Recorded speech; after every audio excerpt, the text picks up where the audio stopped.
네, 반갑습니다. 벌써 9월입니다. 예. 낮에는 아직 좀 덥긴 한데 그래도 해만 지면 좀 이렇게 좀 시원한 바람이 불어오는 것이 여름이 이제 다 갔구나 싶더라고요. 예전에도 말씀드린 적이 있는 것 같아요. 저는 참 가을이 좋습니다. 예. 봄보다도 가을을 더 좋아해요. 예. 시원한 바람이 쫙 불어오잖아요. 그러면 기분이 참 뭐라고 표현해서 묘해진다고 해야 되나? 참 그래요. 예. 그래서 지금 날씨를 딱 제가 좋아하는 편입니다. 그런데 오늘은 우리의 기억 속에 아득하게 사라져만 가고 있는 2021년 여름 수련회를 다시 한번 꺼내서 정말 마지막으로 정리하는 설교를 하고 롤 역정을 마치려고 합니다. 마지막까지 한번 물어볼게요. 이제는 기대와 희망을 접고 말씀드립니다. 철로역정 3번이 아니고 1번 읽으셨습니까? 1번이라도 읽으셨다. 이번 기회를 통해서 한번 손 들어보실까요? 라고 하면 손을 원래 부끄러워서 안 드시는 것으로 제가 혼자 생각하고 있겠습니다. 네, 이제 그만 물어보도록 하겠습니다. 네, 이제 그렇게 안 물어보도록 하고, 이제 2주 전에 설교를 잠깐 복습을 해보면 설교 제목 기억하십니까? 되게 독특해서 기억하실 수도 있으리라 생각을 하는데 어떤 단어 기억나십니까? 예, 뷸라라고 하는 그 단어를 가지고 말씀을 나눴죠. 뷸라가 무슨 뜻이었어요? 그것도 기억 안 납니까? 예, 뷸라의 단어 뜻은 결혼하다라는 뜻이라고 했어요. 그러니까 이 철로역정에 보면 크리스찬과 소망이라고 하는 이 순례자 둘이 뷸라라고 하는 땅에 도착해서 쉼을 누리고 있었던 장면을 우리가 확인했죠. 그 땅의 특징이 있었어요. 그 땅의 특징은 세상과 천국의 딱 경계선에 있었어요. 네, 그래서 정말 천국이 얼마 남지 않은 시점이었다라는 거죠. 이 뷸라에서 오랜만에 달콤한 쉼을 누렸던 이 두 순례자는 천국에 들어가기 직전에 이제는 마지막 난관을 남겨두고 있었습니다. 무엇이냐? 바로 오늘 나누게 될 장면, 강을 건너는 것이었어요. 강. 예. 여러분, 이 강은요 그냥 강이 아니었어요. 매우 깊고 검고 파도도 엄청나게 세다라는 특징이 있었는데 바로 이 강의 이름이 뭐냐면 죽음의 강이었습니다. 바로 이 죽음의 강을 건너기만 하면 하나님의 그 도성, 천국이죠. 그곳에 들어갈 수 있었어요. 반대편에 하나님의 도성이 있는 것을 강 건너서 이제 아직 못 건넜으니까 그걸 볼 수 있었어요. 네. 눈으로 확인할 수 있었는데 이 강을 건너지 않고 과연 갈 방법이 있느냐라고 물어봤는데 그럴 수 없다라는 답변만 들었습니다. 이 역사상 단 2명만이 그렇게 예외적으로 그럴 수 있었는데 이 2명이 누구냐? 에녹과 엘리야라고 하는 사람만 예외적으로 그랬다라는 답변만 들었어요. 그래서 예수님께서 다시 오기 전까지는 아무도 강을 건너지 않고 천성에 그 천국에 들어갈 수는 없다라는 답변을 들은 것이죠. 이 죽음의 강을 건너게 됩니다. 그래서 건너게 되면서 크리스찬은 극심한 공포에 시달리면서 허우적대면서 막 건너고 있었어요. 정신을 잃을 정도로 괴로워하는 그 장면이 나옵니다. 그때 죽음의 강을 함께 건너던 크리스찬의 동료 소망이라고 하는 이 사람이 계속 옆에서 격려를 합니다. 괜찮습니다. 소망이니까 소망을 불어넣는 거예요. 막 소망이니까. 그러다 보니까 크리스찬은 죽음의 강을 건너는 중에도 주님을 발견할 수 있었어요. 그리고 그분의 말씀을 들을 수 있었습니다. 바로 그 말씀이 뭐냐? 오늘 우리가 읽었던 본문 이사야 43장 2절 말씀입니다. 2절. 우리 2절 다시 한번 읽어볼까요? 2절 다 같이 읽도록 하겠습니다. 43장 2절 읽겠습니다. 시작.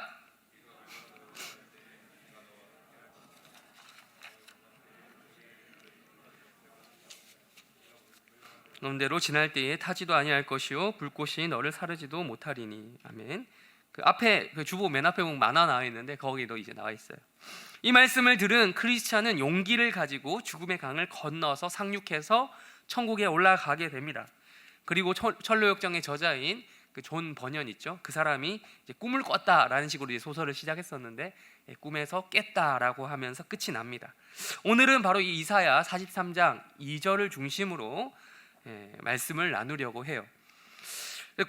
근데 이제 공교롭게도 지난번에 이어서 오늘 우리가 읽은 성경도 이사야입니다. 2주 전에 그 설교할 때도 이사야였잖아요.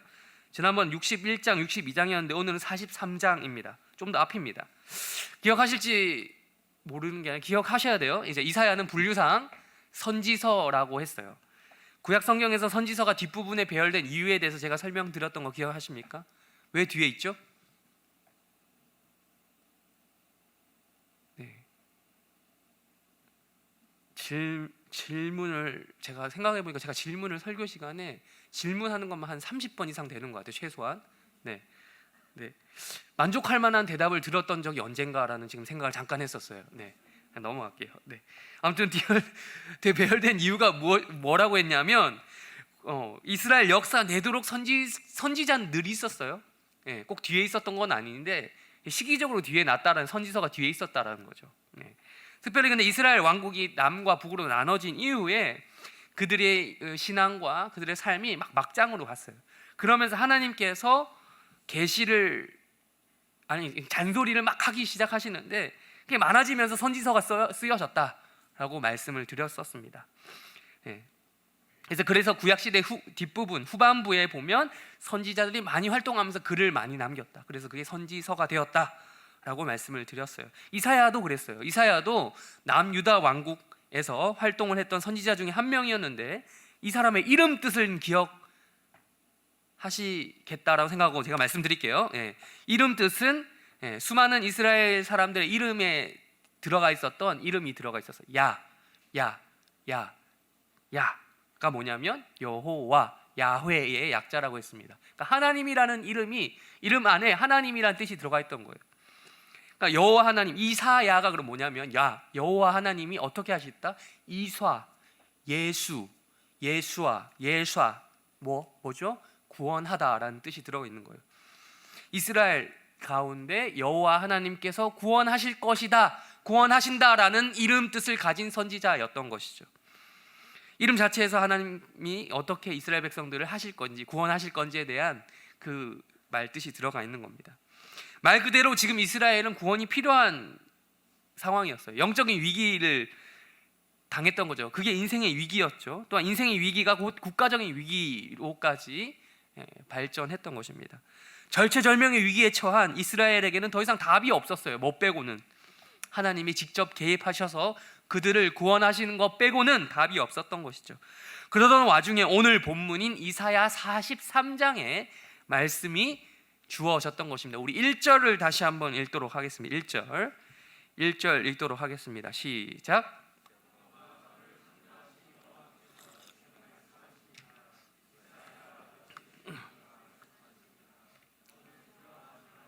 내가 너를 구속하였고 내가 너를 지명하여 불러나니 너는 내 것이라. 근데 구원이라고 했잖아요. 근데 이제 구원 이야기를 해야 하는 판국에 지금 무슨 이야기를 하냐? 바로 창조 이야기를 하고 있다라는 것입니다. 언제 어느 때 이야기인데 지금 여러분 라떼도 이런 라떼가 없어요. 하나님이 창조 사역을 하신 지가 언제인데 지금 그 먼 옛날 세상이 시작되던 그때 라떼인 거예요. 라떼. 창조 이야기를 꺼내시는 거예요. 하나님 라떼를 또 시전하시는. 이 말씀을 듣는 백성들이 반문할 수 있는 여지가 있던 거죠. 지금 하나님은 그런데요. 하나님은 이 창조 라떼를 꺼내시면서 동시에 이스라엘을 이렇게 부르시는 거예요. 야곱아. 이건 또 뭐죠? 야곱이라고 왜 부르시는 걸까요? 지금 여러분 야곱은 창세기에 등장하는 이스라엘 민족의 조상이란 말이에요. 조상이죠. 사람 이름이란 말이죠. 야곱 민족이라고 부르는 게 아니라 지금 이스라엘 민족이라고 부르고 있잖아요. 그게 언제 그렇게 바뀐 지가 언제인데 지금 하나님이 이스라엘 민족을 야곱이라고 부르시는 걸까요? 그러니까 지금 창조 라떼, 야곱 라떼 지금 이 두 가지 옛날 이야기를 꺼내시는 거죠. 근데 그 이유는 간단합니다. 너의 과거를 돌아봐라라는 거예요. 돌아봐라. 너의 과거를 돌이켜봐라라는 거예요. 이스라엘 너희들이 지금 원래 어떤 존재였는지 회상해 보라는 것입니다. 절체절명의 위기 순간에 있는데 그 위기 속에서 지금 너희들이 가장 먼저 기억해야 될 것은 다름이 아니라 과거다라는 거. 옛날. 그러니까 이제 라떼 이야기하면서 아무런 생산성 없는 감상적이기만 한 그런 추억 파리식의 회상을 하라는 게 아니고요. 옛날에 너희들의 그 위치를 기억해 보면, 너희들의 형편을 기억해 보면 지금 이 순간도 하나님께서 역사하실 수 있다라는 것을, 너희를 구원하실 수 있는 분이다라는 것을 어떠한 정확한 과거의 기록들이 있죠. 데이터, 그런 통계에 근거해서 그분을 믿으라라는 말을 하고 계신 거예요. 즉 1절에 나온 이 야곱 창조, 이 두 가지 라떼는 이스라엘에게 누적되어 온 그 무엇보다 더 정확하게 작용할 만한 데이터이자 통계인 것입니다. 야곱은 누구입니까, 여러분? 야곱 조금 생각해보고, 야곱 누구죠? 야곱은 이스라엘의 조상입니다. 그리고 족장이죠. 이스라엘 12지파의 조상인 12아들을 낳은 사람이 야곱입니다. 야곱이라는 이름 뜻을 여러분 기억하십니까? 야곱의 이름은 이름 뜻을 그대로 번역을 하면 발꿈치를 잡다는, 발꿈치 있죠? 왜 발꿈치를 잡았다는 게 이름 뜻이죠? 그렇죠. 구체적으로 보면 야곱은 쌍둥이로 태어났는데 형 에서의 발꿈치를 잡고 이렇게 태어난 거예요. 딸려 나온 거죠. 그게 둘째라는 거죠. 태어날 때 그렇게 태어나서 부모가 이름을 그렇게 지었어요. 야곱이라고, 발꿈치 잡은 놈 이렇게 지은 거예요. 참 바꿔 말하면 그거죠. 야곱은 뒤통수 치는 놈이라는 뜻이에요. 속이는 놈, 사기꾼, 교활한 놈, 이런 뜻까지 확장되는 겁니다. 참 옛날 사람들은 애 이름을 지을 때 참 노골적으로 지은 것 같아요. 우리나라도 옛날에는 여러분 아명이라고 해서 다들 아이 때만의 이름이 따로 있었어요. 아십니까? 야곱이라는 이름 뜻 자체가 그런 거였어요. 뒤통수 치는 놈, 발꿈치 잡은 놈. 그러니까 지금 하나님께서 1절에서 갑자기 야곱아 이렇게 부르시는 거예요. 근데 아니죠. 정확하게 말하자면 이미 이사야 앞에서부터 보면 지금 43장이니까 그 앞에서부터 이미 야곱아라고 여러 번 부르셨었어요. 그러니까 갑자기는 아닌 거죠. 아무튼 야곱아라고 부르시면 듣는 이스라엘 사람들이 어떤 느낌을 받겠냐는 거예요.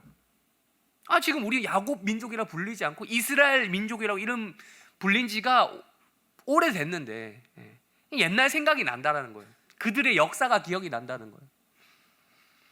만약에 여러분 제 이름이, 제가 어렸을 때 이름이 이완용이라고 칩시다.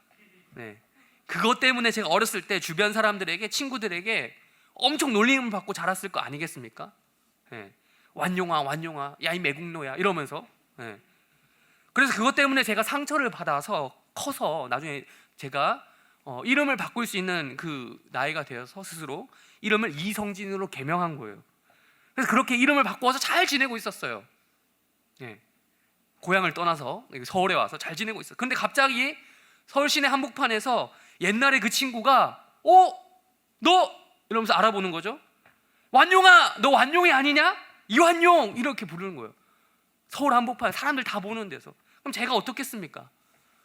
옛날 생각이 갑자기 싹 떠오르면서 과거에 그 받았던 스트레스와 그 상처가 막 이게 되겠죠. 지금 이거 뭐 똑같다고는 할 수 없지만 비슷하게 하나님께서는 지금 이사야서에서 계속 이스라엘을 그냥 이스라엘이라라고 안 부르시고요, 야곱아라고 부르는 거예요. 야곱아. 야 그래 너 야곱이잖아. 옛날에 그 뒤통수 치던 놈. 니네 형 뒤통수 치고 장자권 빼앗은 거 막 다 알고 있어. 기억나? 팥죽 한 그릇 먹이고 장자권 빼앗고 깝죽대다가 너 형한테 뒤질 뻔했잖아. 그때 너 삼촌 집으로 도망 가다가 야외에서 텐트 하나 없이 캠핑하면서 돌 베고 자던 너에게 내가 나타나서 하나 약속해줬지?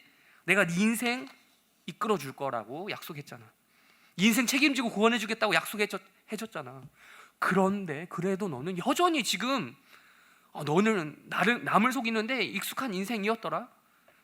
뭐에는 뭐로 갚아준다. 너보다 더 똑똑하고 교활한 이 삼촌 라반 밑에서 너 어떻게 지냈니? 내가 더 이상 그렇게 살면 안 된다고. 네 인생 그렇게 혼자 아등바등 살아봤자 안 된다라는 걸 내가 가르쳐줬지 않니? 너는 너를 구원할 수 없다는 것을 그때 깨달았지 않니? 너는 나인 하나님을 찾아야 해라고 하나님께서 말씀하시면서 그래도 안 되니까 하나님께서 야곱을 뒤집어 놓는 일이 발생을 하죠. 무슨 사건입니까? 야곱하면 여러분 가장 유명한 사건 뭡니까? 예.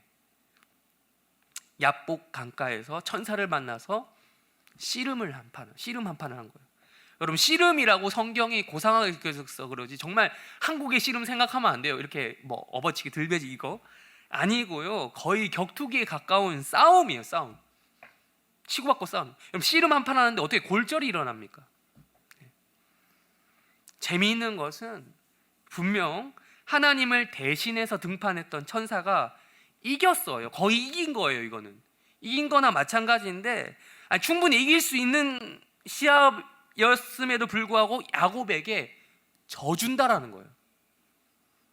그래놓고는 이름을 이스라엘이라고 지어줘요.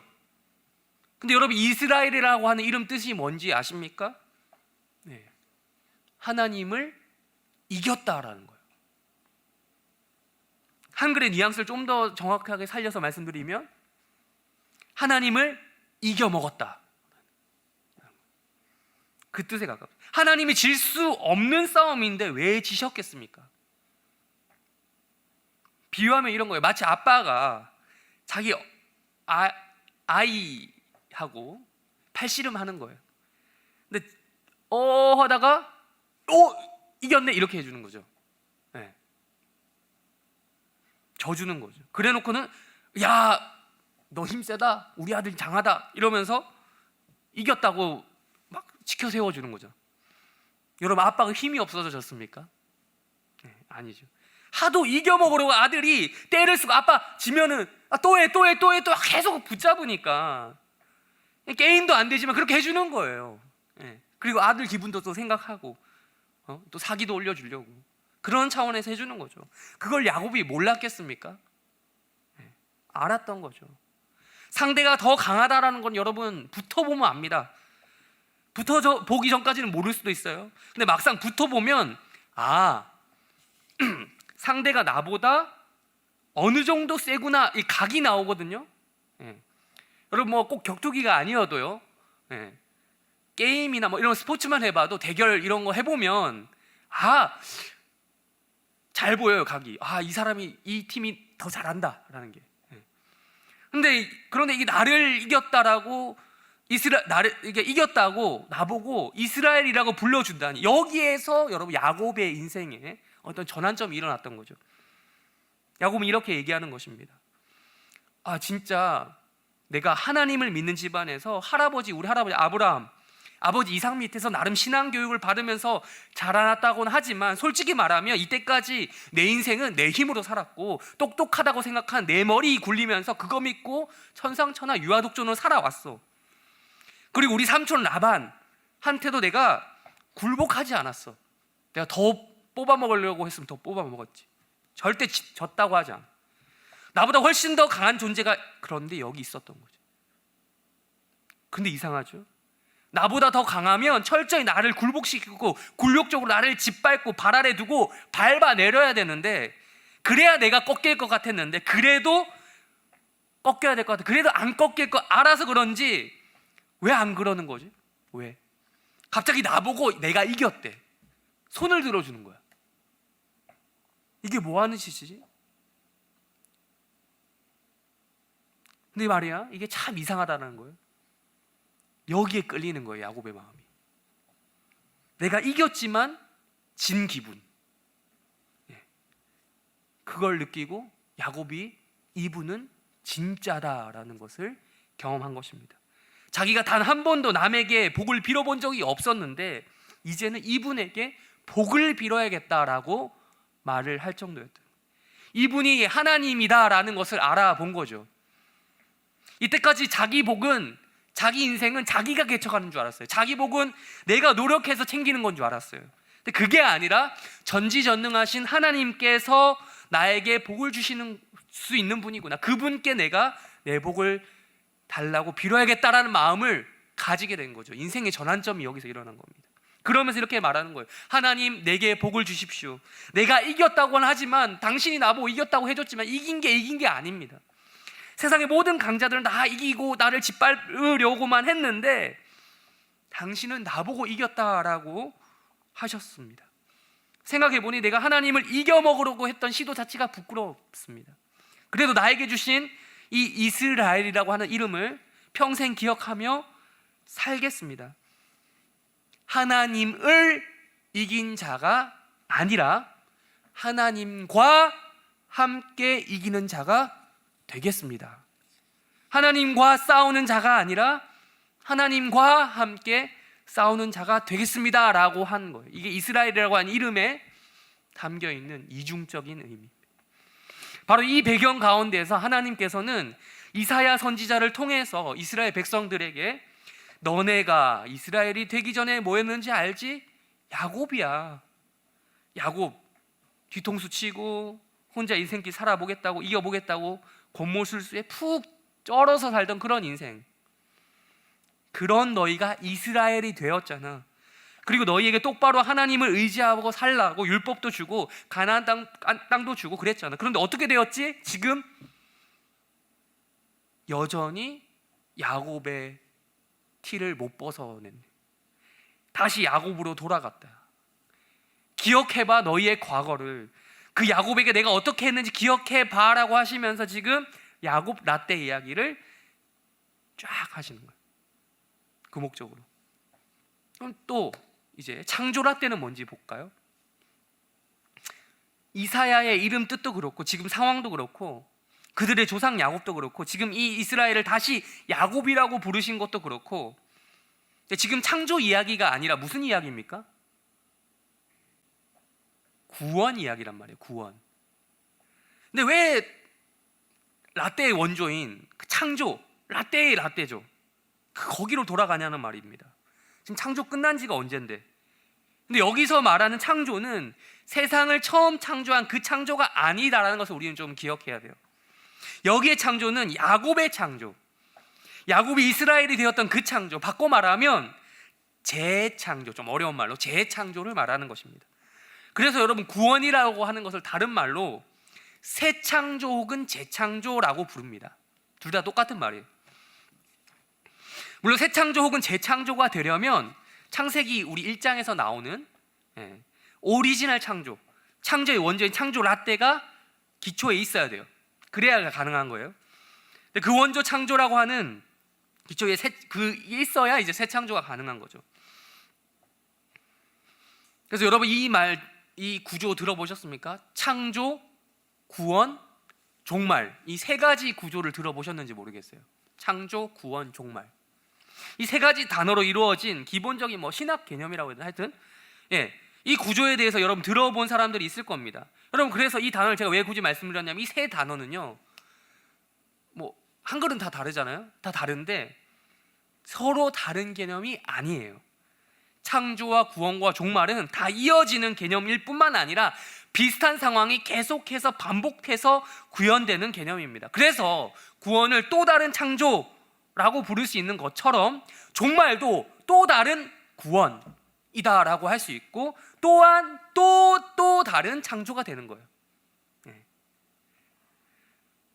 그래서 여러분 유명한 신학자 게할더스 보스, 여러분 모를 거예요. 이름이 보스예요. 근데 보스라고 하는 유명한 신학자는 이렇게까지 말을 했습니다. 종말이 창조를 앞선다라는 말까지 하죠. 창조보다 종말이 더 앞에 있다라는 말을 한 거예요. 이 말을 설명하려면 한 세월이기 때문에 궁금하면 검색을 해보시고 아니면 저에게 따로 물어보시기 바랍니다. 아무튼 하나님께서 야곱을 창조하셨다라는 거예요. 틀린 말이 아닌 거죠. 하나님이 사람을 만드셨으니 야곱을 창조하셨고 우리도 창조하셨고 다 해당되는 상황이에요. 틀린 말이 아니에요. 그런데 그 하나님께서 야곱을 재창조하셨다는 거예요. 무엇으로요? 야곱을 바꿔서 뭘로 만드셨습니까? 이스라엘로 만드셨다는 거예요. 진짜 말 그대로 사람 하나 다시 만든 거예요. 그 하나님께서 말씀하신 거죠. 1절과 2절 그렇게 말씀하셨죠. 1절과 우리 1절과 2절을 다시 한번 읽어볼게요. 이어서 읽어보겠습니다. 야곱하고 다시 읽겠습니다. 시작. 야곱아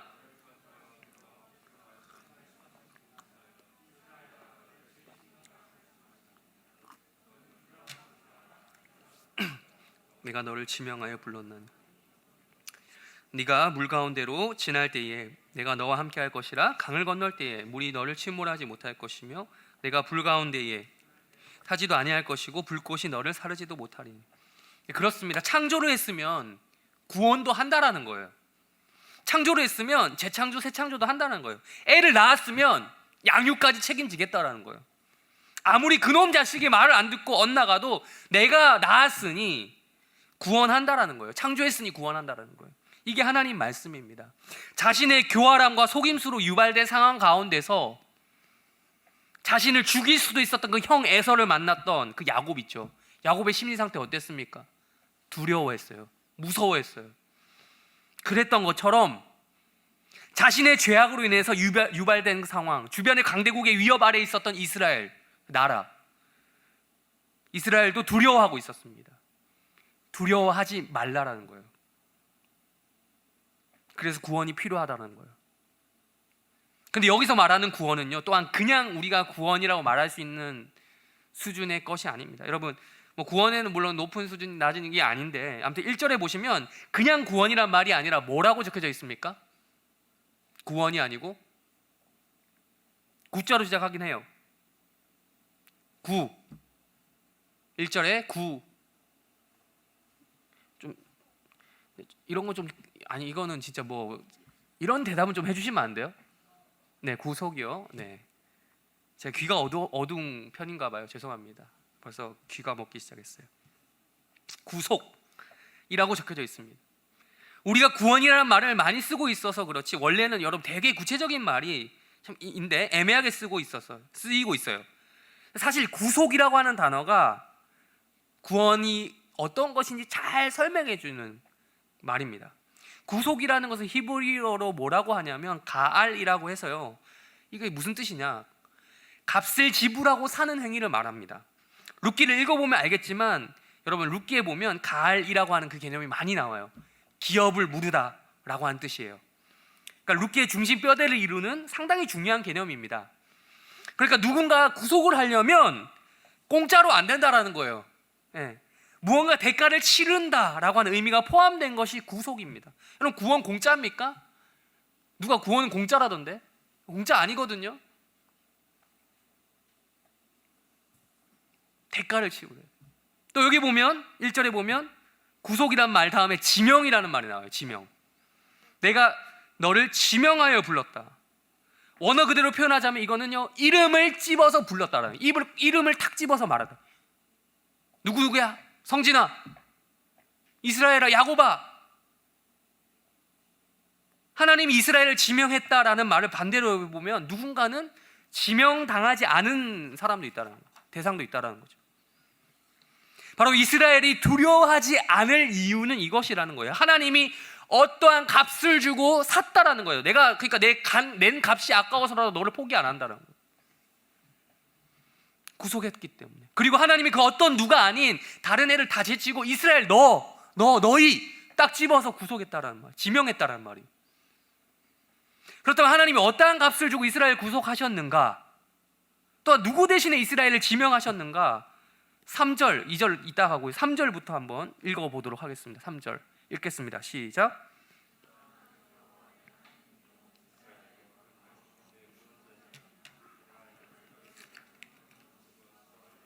누구 대신에? 누구 대신에? 대신에 누구를? 애굽과 구스와 스바.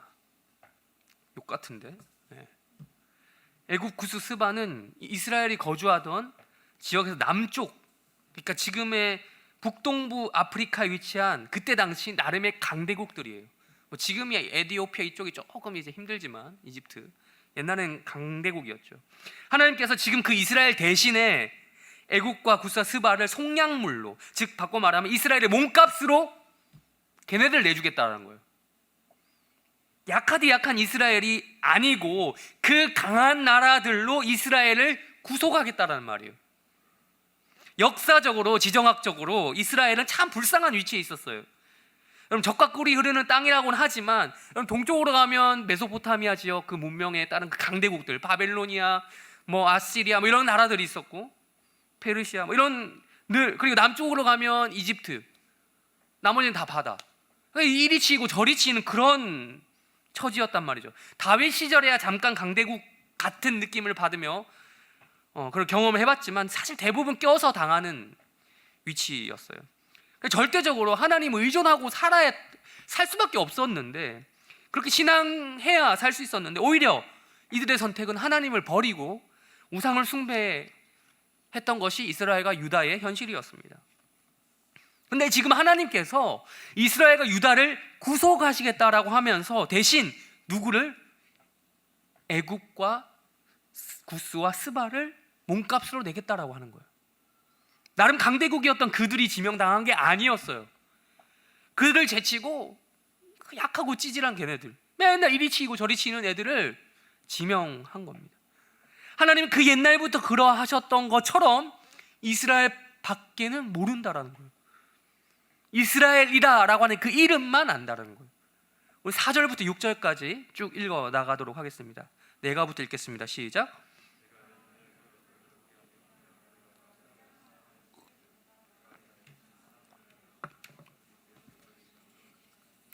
두려워하지 말라. 내가 내 자손을 동쪽에서부터 오게 하며 너를 모을 것이며 내가 북쪽에게 이르기를 내놓으라. 남쪽에 이르기를 가두어 두지 말라. 내 아들들을 먼 곳에서 이끌며 내 딸들을 딴 곳에서 오게 하며. 아멘.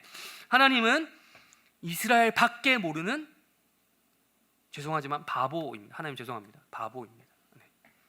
눈에 넣어도 아프지 않을 정도다라고 표현한 거예요. 거의. 아니 진짜로 눈에 넣었다가 눈을 잃어버린, 실명할 그 정도예요. 사랑의 눈이 먼 거죠. 하나님이 볼 때 이스라엘은 바보, 등신, 사기꾼, 교활한 놈 야곱이기도 하지만 동시에 본인도 그러신 거예요.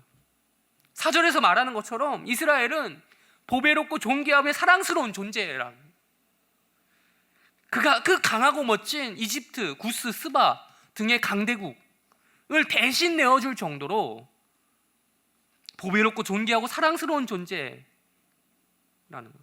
그러니까 이스라엘은 두려워할 것이 없다라는 거예요. 니네들이 두려워할 이유가 뭐냐라는.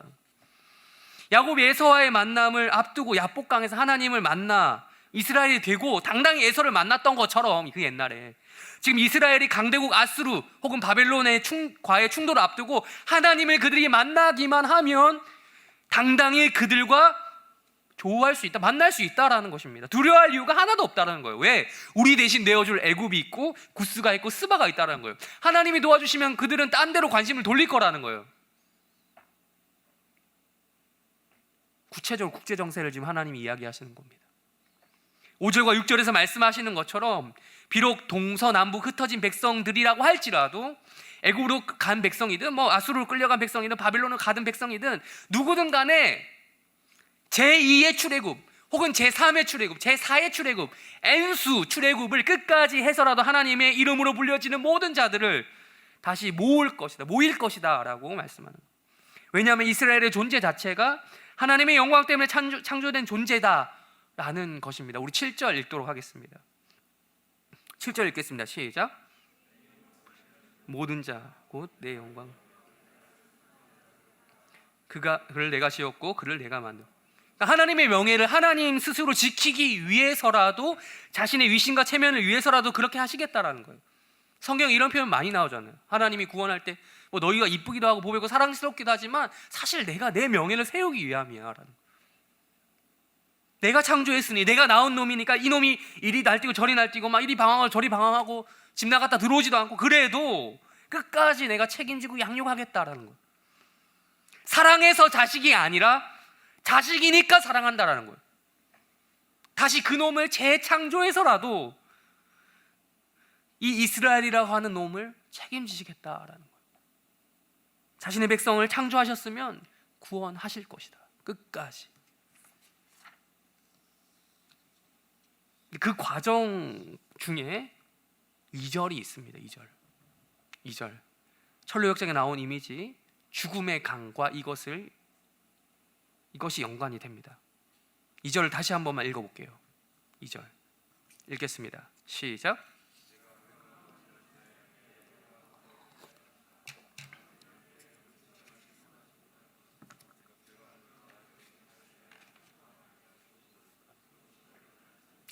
대조적인 두 가지 이미지가 나오죠. 물과 불이요. 적절히 쓰면 참 물과 불은 우리 인간에게 유익이 되는 물질이잖아요. 근데 때로는 과하면, 그리고 잘못 쓰면 인간의 생명을 위협하는 물질입니다. 제가 휴가를 다녀온 지 벌써 2주가 되었어요. 이 시간, 휴가 시간은 어떻게 잘 가는지. 네. 자, 이제 휴가를 공평하게 쓰기 위해서 이번에는 이제 공평하게 쓰기 위해서 절반은 저희 집, 절반은 처가댁 이렇게 이제 휴가를 썼습니다.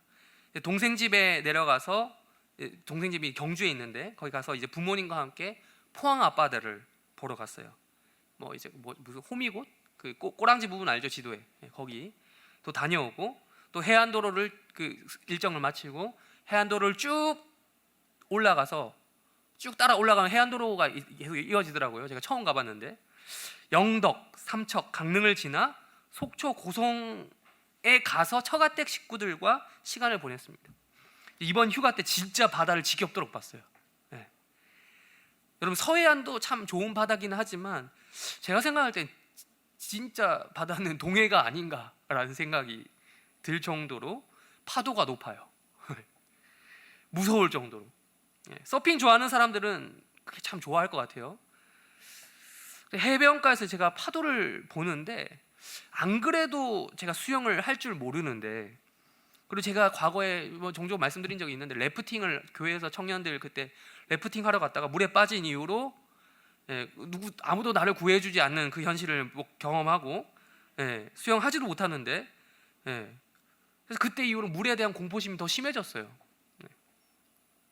그래서 파도 근처만 가도, 물론 이게 물은 담글 수 있는데 이제 들어갈 수가 없는 거죠. 발이 안 닿는 그거에 대한 공포감이 있는 거예요.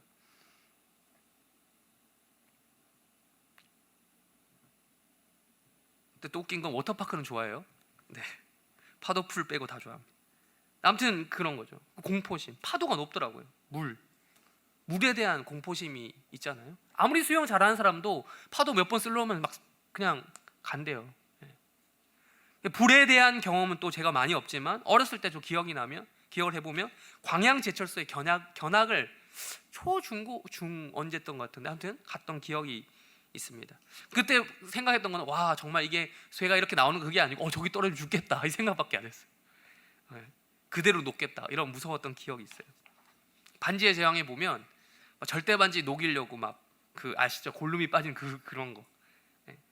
여러분, 물과 불은 이렇게 우리 인간의 생명을 위협하는 대표적인 그런 이미지로도 사용이 되잖아요.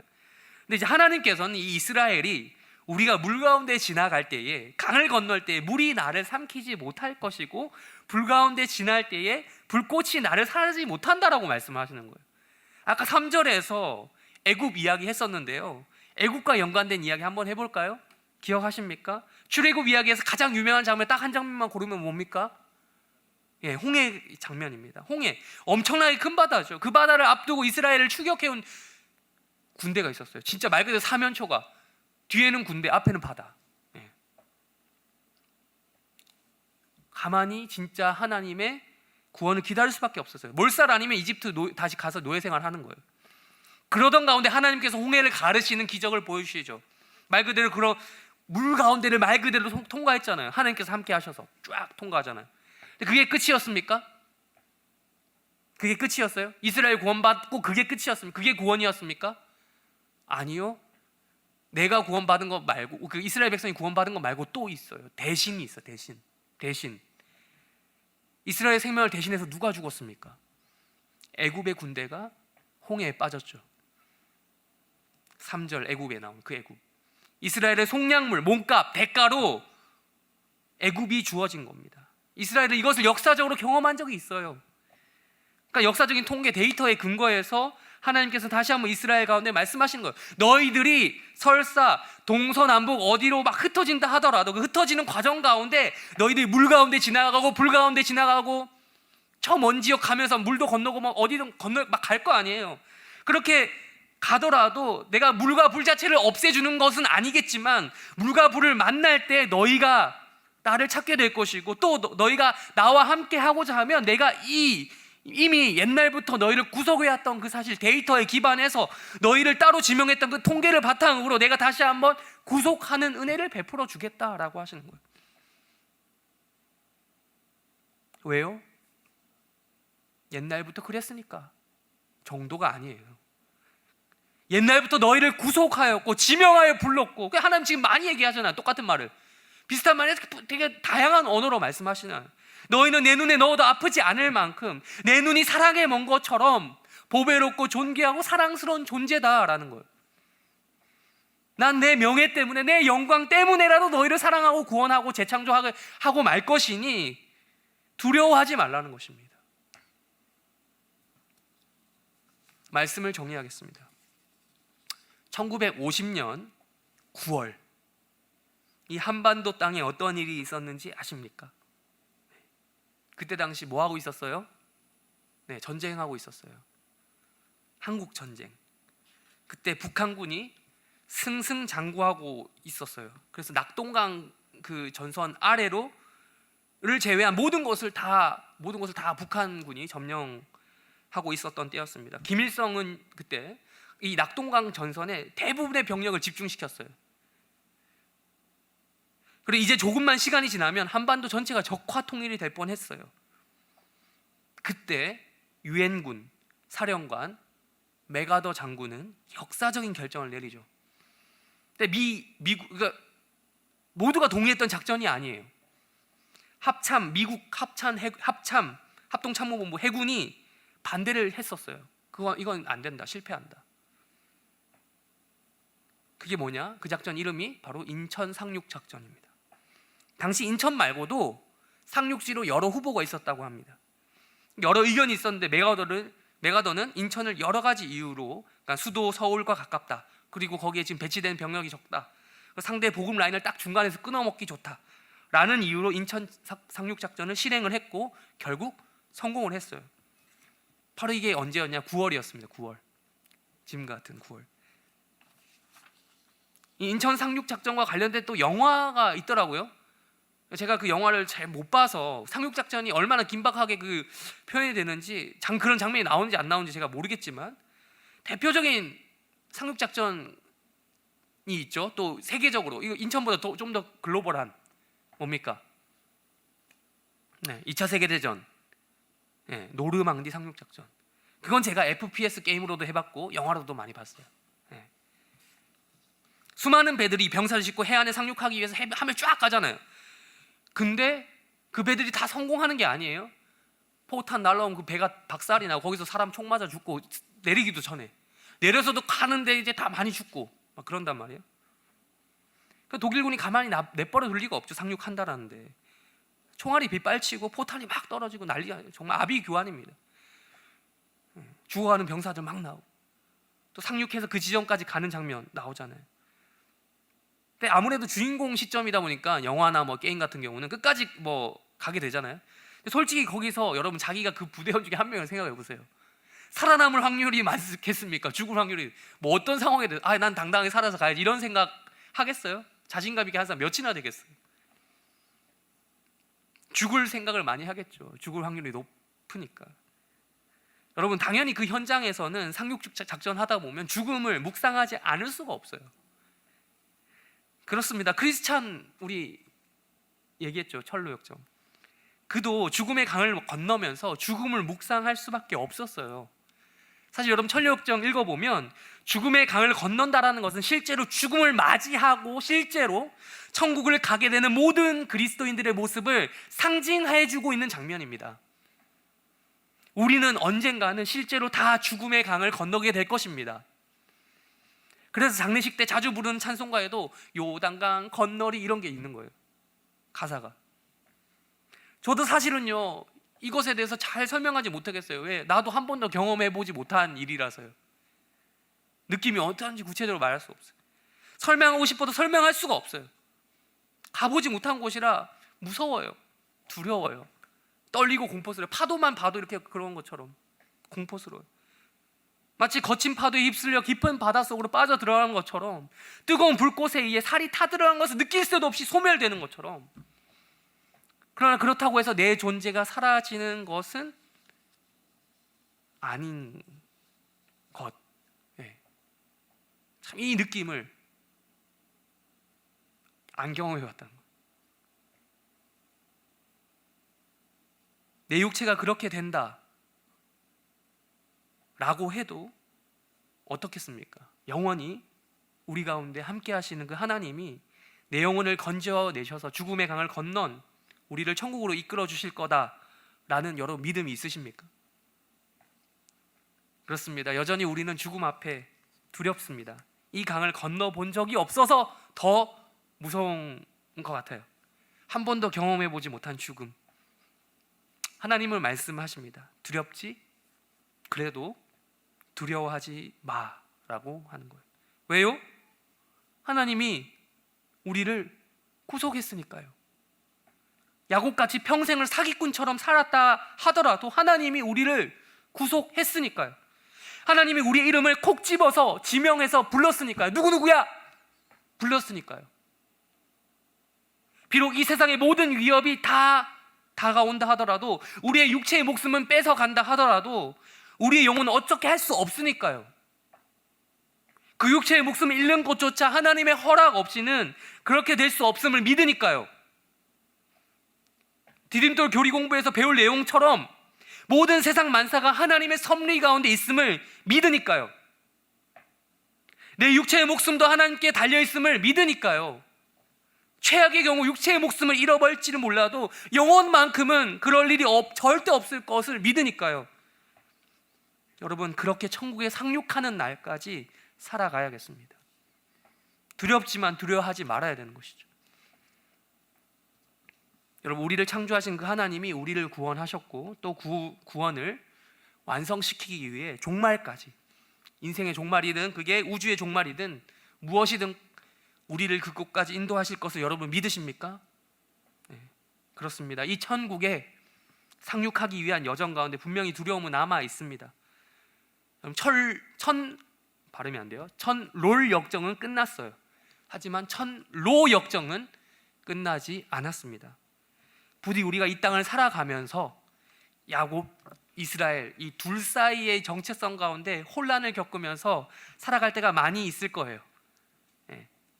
그때마다 내 머리로, 내 지식으로, 내 힘으로 천국에 가보겠다는 그런 야곱적인 본성 나올 때마다 여러분 버리려고 애쓰십시오. 하나님을 이겨먹으려고 했던 그 야곱을 버리십시오. 그러지 말고 하나님과 함께 이기십시오. 세상을 상대로 싸워 이기는 진짜 이스라엘로서 살아가는 자들이 되기를 바랍니다. 제가 할 수만 있다면 천국 가서 물어보겠습니다. 가능하면, 기억이 나면 해림 청년대원들 응답하라. 다들 무사히 천국에 상륙했는가? 그러면 오바 그렇다 오바 한번 해주시면 되겠습니다. 기도하겠습니다.